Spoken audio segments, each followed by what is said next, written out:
অবৈধ আওয়ামী শাসকগোষ্ঠী বিএনপি নেতাকর্মীদের উপর ব্যাপক সহিংস আক্রমণ শুরু করেছে বলে মন্তব্য করেছেন বিএনপির মহাসচিব মির্জা ফখরুল ইসলাম আলমগীর। বুধবার গণমাধ্যমে পাঠানো এক বিবৃতিতে তিনি এ মন্তব্য করেন। বিবৃতিতে বলা হয়েছে, গত ২৯ জুন ঢাকায় কেন্দ্রীয়ভাবে ও ১ জুলাই সারাদেশের সকল মহানগরে এবং আজ সারাদেশের সব জেলা শহরে বিএনপি চেয়ারপারসন দেশনেত্রী বেগম খালেদা জিয়া নিঃশর্ত মুক্তির দাবিতে আয়োজিত শান্তিপূর্ণ সমাবেশে সরকারদলীয় সন্ত্রাসী ও আইন শৃঙ্খলা বাহিনী বিএনপি নেতাকর্মীদের উপর আক্রমণ চালিয়ে তাদেরকে গুরুতর জখম করেছে।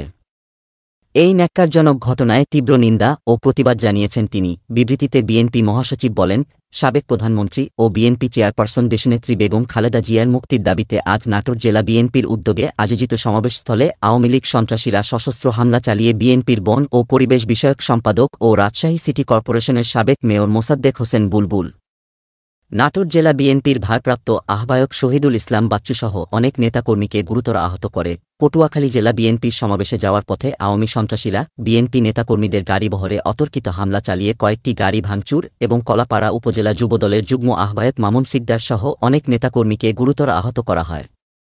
সকাল থেকে বাগেরহাট জেলা বিএনপি কার্যালয়ের ভেতর বিএনপির গবেষণা বিষয়ক সম্পাদক কৃষিবিদ শামীমুর রহমান শামীম সহ নেতাদেরকে পুলিশ বাহিনী অবরুদ্ধ করে রাখে। নারায়ণগঞ্জ জেলাধীন ২৫০০ থানা বিএনপি নেতা ও দুবতারা ইউনিয়ন বিএনপি নেতার উপর আওয়ামী সশস্ত্র সন্ত্রাসীদের হামলা ও তাদেরকে গুরুতর আহত করা হয়েছে। ৩০ জুন কামরাঙ্গীরচর থানার একটি মিথ্যা মামলায় থানা বিএনপির প্রথম যুগ্ম সাধারণ সম্পাদক হাজী মোহাম্মদ জহিরুল হক সহ মোট ৬ জন নেতাকর্মী এবং কোতোয়ালী থানার একটি মিথ্যা মামলায় ঢাকা মহানগর দক্ষিণ শ্রমিক দলের আহ্বায়ক সুমন ভূঁইয়ার জামিন বাতিল ও তাদেরকে কারাগারে প্রেরণ করা হয়। মির্জা ফখরুল আরও বলেন, গতকাল রাত ২টা ৩০ মিনিটে রাজধানীর শিশু হাসপাতাল থেকে ছাত্রদল কেন্দ্রীয় সংসদের সাবেক যুগ্ম সম্পাদক মারজুক আহমেদকে সাদা পোশাকধারী আইন শৃঙ্খলা বাহিনী তুলে নিয়ে যায়।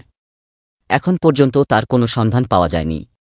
এছাড়া গত ৩০ জুন দুপুর ১২টায় সাতক্ষীরা জেলাধীন কালীগঞ্জ উপজেলা কৃষক দলের সিনিয়র যুগ্ম আহ্বায়ক মোহাম্মদ কামরুজ্জামানকে নিজ বাড়ি থেকে গোয়েন্দা পুলিশ তুলে নিয়ে যায়। এখন পর্যন্ত তার কোনো খোঁজ পাওয়া যায়নি। গত ১ জুলাই সন্ধ্যায় ঢাকা কলেজ ছাত্র দলের সহসভাপতি আতিকুর রহমান রাসেলকে রাজধানীর আজিমপুর অগ্রণী স্কুলের সামনে থেকে গোয়েন্দা পুলিশ তুলে নিয়ে গেলেও এখন পর্যন্ত তার কোনো সন্ধান পাওয়া যায়নি। বিবৃতিতে মির্জা ফখরুল আরও বলেন, ৭ জানুয়ারি ডামি নির্বাচনের মাধ্যমে জোর করে রাষ্ট্রক্ষমতা দখলকারী আওয়ামী অবৈধ শাসকগোষ্ঠী বিএনপি নেতাকর্মীদের উপর ব্যাপক সহিংস আক্রমণ শুরু করেছে। নেতাকর্মীদের উপর হামলা চালিয়ে তাদেরকে গুরুতর জখমসহ বিভিন্নভাবে নির্যাতনের উদ্দেশ্যই হল আওয়ামী অবৈধ শাসন নিয়ে কেউ যেন প্রতিবাদ করতে সাহস না পায়।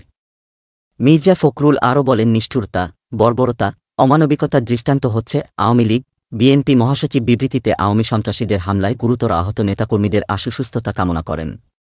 তিনি উল্লিখিত নেতাকর্মীদের বিরুদ্ধে দায়েরকৃত মিথ্যা মামলা প্রত্যাহার ও নিঃশর্ত মুক্তি এবং নিখোঁজ নেতাদের অবিলম্বে তাদের পরিবারের কাছে ফিরিয়ে দেওয়ার জোর আহ্বান জানান।